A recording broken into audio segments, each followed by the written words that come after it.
World cup भी जीत लिया, 3 लोगों की रिटायरमेंट भी हो गई, जिम्बाब्वे के लिए नई टीम का भी ऐलान कर दिया और हम अभी तक इस मर्ज को ढूंढ रहे हैं कि हमारा मर्ज असल में है क्या। तो तशखीस जब तक नहीं होगी, इलाज कैसे होगा आपके साथ। श्रीलंका में 2004 में थे हम लोग। हाँ। नासिर हुसैन ने 100 किया न्यूजीलैंड के खिलाफ। ठीक है। 100 करने के बाद रिटायरमेंट अनाउंस कर दी। सही है। तो हम लोग ऐसे बैठे हुए, तो हमारा एक प्लेयर में नाम नहीं कहता पागल तो नहीं, इन्हें 100 करके रिटायरमेंट ले ली।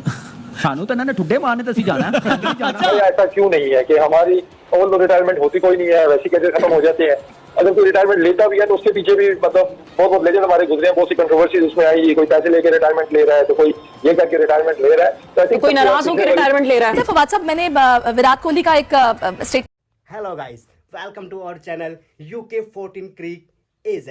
उम्मीद होगी कि आप सब खुश, मस्त और स्वस्थ होंगे। और प्लीज़ दोस्तों, हमारे इस चैनल को लाइक, शेयर और सब्सक्राइब ज़रूर कीजिएगा, क्योंकि आपको पता ही है कि हम आपके साथ बहुत फनी और एग्रेसिव पाक मीडिया की तरफ से जो वीडियोस आते हैं उनको शेयर करते हैं, और आप अपना प्यार और सपोर्ट इसी तरह से हमारे साथ बनाए रखें। चलो दोस्तों, वीडियो का मजा लेते हैं। सुना जिसमें वो ये वर्ल्ड कप के बाद जीतने के बाद वो बात कर रहे थे, तो उन्होंने कहा कि हम इस गेम को सीरियस लेते हैं, इस गेम की इज्जत करते हैं और सर झुका के चलते हैं, और जाहिर है हमें जो मिल रहा है वो उस गेम की वजह से इज्जत हर खिलाड़ी करने लगे ना खेल की, तो उसकी परफॉर्मेंस अनडाउटेडली आउटस्टैंडिंग हो जाएगी। सोच रहा था कि ये मंजर क्या है। जीतने वाले की आंखों में आंसू इसलिए हैं कि उसने मेहनत की, उसने लगन से काम किया, अपने मुल्क से कमिटमेंट शो की और वो जीता। खुशी से वो उसकी मेहनत के आंसू थे। आखिर में कि अगर कोई पाकिस्तान में वर्ल्ड कप जीता हुआ कैप्टन होता तो आप ये सोच सकते थे कि उसको बाहर बिठाते, और अगर आप सोच सकते थे कोई एक ऐसा खिलाड़ी जो पाकिस्तान के लिए वर्ल्ड कप के फाइनल में मैन ऑफ द मैच हो जाए या सबसे ज्यादा रन स्कोर कर ले, तो वो फौरी तौर पर रिटायरमेंट का ऐलान कर दे और लोग उसको तस्लीम हमारा रिटायरमेंट का आता है, रिटायरमेंट का निकाले जाने का है। अभी नहीं तो कभी नहीं। मैं आपको एक बात बता दूं, अब फिर बहुत देर हो जाएगी पाकिस्तान क्रिकेट की। ये जो जिम्बाब्वे की बांग्लादेश की टीम सीरीज खेलने आ रही है, ये भले पाकिस्तान हार जाए, लेकिन मैं कह रहा हूँ आपको अपना बैकअप बनाना पड़ेगा। बताया ग्राउंड में ये भी तो देखें, आप ही इनको बैठ के सपोर्ट कर रहे थे ना। रिटायर्ड प्लेयरों को कोई लेकर आता है आज तक? या आप ईमानदारी से 11 तुम हार कर, तुम लड़कर हार जाते तो मसला ना होता, लेकिन सवाल यह है तुम टू डिसाइड अगर हम अपना टारगेट, क्या हम 2025 चैंपियंस ट्रॉफी अपना टारगेट रखेंगे या हम 2026 वर्ल्ड T20 अपना टारगेट रखेंगे जो कि इंडिया में जाके खेलना है। सो पहले तो आपको ये डिसाइड करना है कि क्या T20 वर्ल्ड कप में, क्योंकि देखें हाफिज, बहुत एक इंपॉर्टेंट मैसेज परसों जब रोहित शर्मा आए और रोहित शर्मा ने जब पोस्ट मैच में बात की, तो उन्होंने एक बात ये जरूर की कि अब शायद नए लड़कों की बारी है और नए लड़के जो हैं वो खेलेंगे, उनकी बारी है। तो we need to understand between the lines कि गौतम गंभीर अगर एक नए कोच आ रहे हैं, उनको एक नई टीम चाहिए होगी। 2026 का फोकस करते हुए वो एक नई टीम तश्कील देना चाहेंगे। वो शायद रोहित शर्मा को एज कप्तान नहीं देखना चाहते होंगे, शायद विराट कोहली को एज सीनियर प्लेयर नहीं देखना चाहते होंगे। सिस्टम की स्ट्रेंथ इससे पता चलती है कि प्लेयर्स भी उस सिस्टम को उसी तरह रिस्पेक्ट करें। वरना आपको लगता है कि पाकिस्तान में अगर कोई अभी वर्ल्ड कप जीता हुआ कैप्टन होता, उसको कोई बिठा सकता था? सवाल ही नहीं पैदा होता सवेरा, जो भी आपने जिक्र किया है ना कि अगर उन्होंने दो चीजें जो अब कि हम क्या हमारा अगला हदफ जो है आइंदा बरस होने वाली चैंपियंस ट्रॉफी होगी या फिर हमारा आइंदा हदफ 2026 में होने वाला T20 वर्ल्ड कप होगा, तो जब तक हम इस चीज का तयन नहीं करेंगे कि हमारा हदफ क्या है, तो फिर हम उसके लिए एक रोड मैप भी तैयार नहीं कर पाएंगे। और सबसे अहम चीज जिसका आपने हवाला दिया आखिर में कि अगर कोई पाकिस्तान में वर्ल्ड कप जीता हुआ कैप्टन होता तो आप ये सोच सकते थे कि उसको बाहर बिठाते, और अगर आप सोच सकते थे कोई एक ऐसा खिलाड़ी जो पाकिस्तान के लिए वर्ल्ड कप के फाइनल में मैन ऑफ द मैच हो जाए या सबसे ज्यादा रन स्कोर कर ले, तो वो फौरी तौर पर रिटायरमेंट का ऐलान कर दे और लोग उसको तस्लीम भी कर लें। और उसके बाद आपका एक और लेफ्ट आर्म स्पिनर जो कि आपकी क्रिकेट के लिए, इंडिया क्रिकेट के लिए, जैसे जडेजा ने अपने रिटायरमेंट का ऐलान किया, तो 3 लोगों ने 24 घंटे के अंदर अंदर अगर रिटायरमेंट का ऐलान कर दिया, उन्होंने ये सोचा ही नहीं है कि होगा क्या, उनके पास पहले से मौजूद है। तो हमें ये सोचने की जरूरत है। उन्होंने फैसला कर, वर्ल्ड कप भी जीत लिया, 3 लोगों की रिटायरमेंट भी हो गई, जिम्बाब्वे के लिए नई टीम का भी ऐलान कर दिया, और हम अभी तक इस मर्ज को ढूंढ रहे हैं कि हमारा मर्ज असल में है क्या। तो तशखीस जब तक नहीं होगी, इलाज कैसे होगा? आपके सर पर है। बिल्डिंगें तो गिरा दी गई हैं, लेकिन असल काम जो है कि क्रिकेट आपने कैसे खेलनी है। लोग दौड़ लगा रहे हैं मैदानों में, नंगे पांव दौड़ रहे हैं, और कहीं से छक्कों की वीडियोस जो हैं वो देखने को मिल रही हैं, कहीं क्लब क्रिकेट की एक जो तस्वीर है वो सामने आ जाती है। लेकिन जो असल मसाइल पाकिस्तान क्रिकेट के हैं वो अपनी जगह पर, और आपने बिल्कुल 2 अच्छी चीजों की और बिल्कुल ठीक चीजों की निशानदेही की है कि 3 क्रिकेटर रिटायर हुए, कोई फर्क नहीं पड़ा। वर्ल्ड कप जीत गए, रिटायर हो गए, कोई फर्क नहीं पड़ा। और हमने अगला हदफ 25 की चैंपियंस ट्रॉफी या फिर 26 का वर्ल्ड कप, किसी को कुछ पता नहीं है। बिल्कुल जी, कुछ पता नहीं है, बट वो फोकस जरूर करना। रिटायरमेंट के बाद मुझे लगता है अभी कुछ और रिटायरमेंट आएंगे T20 से। किस मुल्क से? डिफरेंट मुल्क से। उसमें हमारा मुल्क भी शामिल हो सकता है? माइट बी कौन खिला सकता है? हमारा रिटायरमेंट का आता है, रिटायरमेंट का निकाले जाने का है, रिटायरमेंट का निकाले जाने का पूछते भी है मुझे क्यों निकाला। ये परसों से होगा आपका प्रोग्राम। नहीं, फ्रेंचाइज लीग खेलने के लिए अभी दुनिया के प्लेयर्स रिटायरमेंट लेंगे। मुझे अपनी स्टोरी याद आ गई, अगर आप कहते हैं तो मैं सुना सकता हूँ। श्रीलंका में 2004 में थे हम लोग। नासिर हुसैन ने 100 किया न्यूजीलैंड के खिलाफ। 100 करने के बाद रिटायरमेंट अनाउंस कर दी। तो हम लोग ऐसे बैठे हुए, तो हमारा एक प्लेयर में नाम नहीं कहता पागल तो नहीं, इन्हें 100 करके रिटायरमेंट ले ली सानू तो इन्होंने ठुड्डे मारने तो असी जाना अच्छा कामी ने बता दिया मतलब उसका ताल्लुक पेशावर से और सिंध से नहीं था, पंजाब से था। मैंने विराट कोहली का एक स्टेटमेंट सुना जिसमें वो ये वर्ल्ड कप के बाद जीतने के बाद वो बात कर रहे थे, तो उन्होंने कहा कि हम इस गेम को सीरियस लेते हैं, इस गेम की इज्जत करते हैं और सर झुका के चलते हैं, और जाहिर है हमें जो मिल रहा है वो इस गेम की वजह से मिल रहा है, और जाहिर है ये उनकी इस पैशन के साथ साथ लॉयल्टी है इस गेम के साथ, उसको कभी फॉर ग्रांटेड उन्होंने नहीं लिया, और इस बात पर वो बड़े खुश थे कि मेरा लास्ट T20 वर्ल्ड कप है जो कि बड़ा अच्छा मैं अपने इस वर्ल्ड कप का जो है हमने फिनिश किया है, या फिर अपने करियर में जो मैं छोड़ रहा हूँ आखिरी मेरा ये वर्ल्ड कप है, तो मैं उस पर बड़ा खुश हूँ कि जीत पर हमारा ये वर्ल्ड कप फिनिश हुआ है। तो ये स्टेटमेंट आप उनकी किस तरह देख रहे हैं? मेरा ख्याल है अगर ये इज्जत हर खिलाड़ी करने लगे ना खेल की, तो उसकी परफॉर्मेंस अनडाउटेडली आउटस्टैंडिंग हो जाएगी।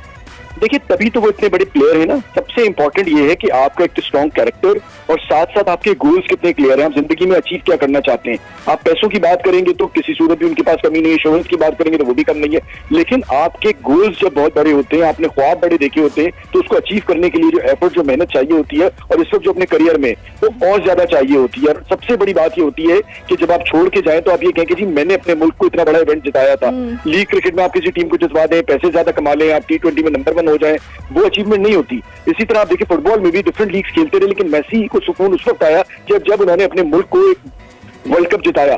तो मैं सबको यही कहता हूं कि ये सबसे इंपॉर्टेंट ये है कि आप करना क्या चाहते हैं, आपके टारगेट्स क्या है। और कोहली की आपने बात की, आप द्रविड़ को भी देखें, रोहित शर्मा को भी देखें, एज ए टीम जो था कितने अच्छे तरीके से वो पूरी टीम को लेके चले हैं।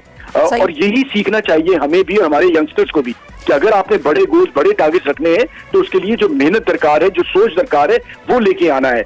जब तक आपके अंदर वो नहीं आएगा आप अचीव नहीं कर पाएंगे। छोटी सोच होगी तो आपकी अचीवमेंट भी बहुत ही छोटी ही रहेगी। वर्ल्ड कप का फाइनल जीते हैं, आपका कैप्टन रिटायरमेंट ले रहा है, आपका बेस्ट प्लेयर जो सहरा है वो रिटायरमेंट ले रहा है, और वो इनका जो बेस्ट कोच है वो आपका वो रिटायरमेंट ले रहा है अपने कैरियर से, तो इससे अच्छा मौका कोई नहीं। सीखने वाली बात यही है कि यार समटाइम ना हमें फील होता है कि यार हमारे ऐसा क्यों नहीं है कि हमारी ओवरऑल रिटायरमेंट होती कोई नहीं है, वैसी कैरियर खत्म हो जाते हैं। अगर कोई रिटायरमेंट लेता भी है तो उसके पीछे भी मतलब बहुत लेजेंड हमारे गुजरे हैं, बहुत सी कंट्रोवर्सीज उसमें आई, कोई पैसे लेके रिटायरमेंट ले रहा है, तो कोई ये करके रिटायरमेंट ले रहा है, तो आई थिंक कोई नाराज होकर रिटायरमेंट ले रहा है। हाँ मतलब वो इन चीजों पे आप वो रहते हैं ना, तो ग्रेसफुली होता है ना कि आपके वो हीरो रहे, आपके आप बाद में भी आपका कैरियर भी आपको हीरो रहे। तो लेकिन पता कोई नहीं, अगले वर्ल्ड कप से पहले हो सकता है वो इन दोनों से रिक्वेस्ट करेगी आ जाए, आपकी जरूरत है वर्ल्ड कप में तो आप आ जाए, मतलब ये भी तो हो सकता है। आपको ये बात बड़ी पसंद आएगी। ये पाकिस्तान होता तो बिल्कुल ये हो सकता था, बिकॉज ये होता आया है, हम आदि इस बात के लिए। आप जितनी भी तारीफ करेंगे ना आपके वर्ड्स कम हो जाएंगे। वो हर चीज में आप उनको एज ए रोल मॉडल ले सकते हैं, एज ए एग्जाम्पल ले सकते हैं। वो चाहे चले क्रिकेटिंग स्किल्स तो उनकी थी जिस तरीके से उन्होंने अपनी फिटनेस को मॉडर्नाइज किया, आप देखें कि हमेशा उनकी मिसाल दी जाती है उनकी फिटनेस की। आप देखते हैं कि वो कितने पिछले सालों से वो कहते हैं कि मैंने रोटी नहीं खाई, मैंने चावल चीनी नहीं खाई पिछले 5 सालों से, बट करना बहुत मुश्किल होता है। हम भी स्पोर्ट्समैन हैं तो वी ऑल नो कि ये कितना मुश्किल है। तो जिस तरीके से उन्होंने एक डिसिप्लिन लाइफ गुजारी है, क्रिकेटिंग स्किल्स तो सारी बात करते हैं उनके बारे में, लेकिन मेरे ख्याल में on end of the field जिस तरीके से उन्होंने अपने आप को कैरी किया है, किसी कंट्रोवर्सी में वो नहीं घुसे, जितने वो पैशनेट है। मैंने अच्छा ऑन द फील्ड उनकी पर्सनैलिटी टोटली डिफरेंट है, जब वो ऑफ द फील्ड जाते हैं तो वो पोलाइट और बिल्कुल मतलब एक इजी गोइंग पर्सन है, लेकिन जब आप उनको ऑन द ग्राउंड देखते हैं ऑन द फील्ड वो लगते हैं कि जैसे बहुत ही गुस्से और झगड़ालू। बट दैट शोज कि वो कितना इंडियन क्रिकेट से और क्रिकेट से कितना पैशनेटली उनको प्यार है। That shows his personality. तो मेरे ख्याल में कि अ प्योर रोल मॉडल जितने भी न सिर्फ इंडियन क्रिकेट के जितने भी अपकमिंग बच्चे हैं बल्कि वर्ल्ड वाइड, उनको वो ऐसे क्रिकेटर है कि पूरी दुनिया में उनको आइडियलाइज किया। आपने हमारी बात की, हम आईसीसी के फ्यूचर की तो बात कर ही रहे हैं, हमारा अपना फ्यूचर क्या होगा? ये जो हमारे हीरोज हैं, मॉडल्स हैं, जो आते हैं शैम्पू के एड में, इसके एड में आते हैं, बड़ी बॉडी शॉडी दिखाते हैं, फिटनेस लेवल उधर ऐसा होता है जैसे एंड, इनका फ्यूचर क्या देख रहे हैं आप नसीम भाई? देखिए मैं अगर अभी नहीं तो कभी नहीं, मैं आपको एक बात बता दूं, अब फिर बहुत देर हो जाएगी पाकिस्तान क्रिकेट की। ये जो जिम्बाब्वे की बांग्लादेश की टीम सीरीज खेलने आ रही है, ये भले पाकिस्तान हार जाए, लेकिन मैं कह रहा हूं आपको अपना बैकअप बनाना पड़ेगा, आपको अपने बैकअप की जानिब जाना पड़ेगा। जब अपनी कंडीशन के अंदर आप बांग्लादेश से मुकाबले के लिए भी अपनी पूरी कमक लेकर आएंगे, पूरी ताकत लेकर आएंगे, तो फिर आप बड़ी टीम से ऑस्ट्रेलिया खेलने के लिए जब जाएंगे तो फिर क्या करेंगे? कहने का मकसद है ये वो सीरीज है कि जिसके अंदर आप अपने खिलाड़ियों को बना सकते हैं। और बिल्कुल सेम ऐसे ही 2003 में हुआ था जब राशिद लतीफ कप्तान बने थे, तो पहली सीरीज थी जब सारे यंग खिलाड़ियों को शामिल किया था। तो आप ये कहते हैं कि यंग खिलाड़ियों को बिल्कुल चांस, मैं कह रहा हूं कि अगर ये हार भी जाए तो चांस देना चाहिए उनको लेकर। माइकल जैक्सन के गाने सुनो, अभी क्या फ्यूचर है, क्या चेंजेस होनी चाहिए अपनी टीम का भी बता दें। देखिए आई बिलीव कि सबसे जो स्ट्रॉन्ग चीज होती है वो आपकी डोमेस्टिक का इंफ्रास्ट्रक्चर होता है। तो हमें यकीनन कि इंडिया का इंफ्रास्ट्रक्चर देखना चाहिए कि उनके प्लेयर्स जब इंटरनेशनल क्रिकेट में आते हैं तो उससे पहले उनके बैक पे रोहित शर्मा के करियर पे एक वो प्लेयर जिसने आज तक जितने T20 वर्ल्ड कप हुए हैं वो सब में फीचर हुए हैं, and this 9 T20 world cup जिसके अंदर he has hung his boots. Dhoni के बारे में बात की जाती है ना कि धोनी ने एक टीम बनाई 2007 के वर्ल्ड कप जीतने के बाद, वो जो एक 6-8 साल का एरा है, तो इनको भी क्रेडिट जाता है कि ये पिछले 3 साल से इन्होंने जो कप्तानी जब से ली, रोहित के टाइम पे और विराट के टाइम पे अगर आप देखें तो टीम में काफी सारी चीजें जो भी हमारी क्रिकेट को मिसाइल है ना, तो वहां पे आपको नजर आते थे, हेयर एंड देयर बातें होती थी, but since Rohit has taken over तो वहां आपको ये चीजें कम होती ग्रेजुअली और खत्म होती हुई नजर आई है। यूनिटी कल के scenes were the best example. Video को लाइक, कमेंट और शेयर जरूर कीजिए और चैनल को सब्सक्राइब करना मत भूलेगा। थैंक यू दोस्तों, बाय बाय, मिलते हैं अगली वीडियो में।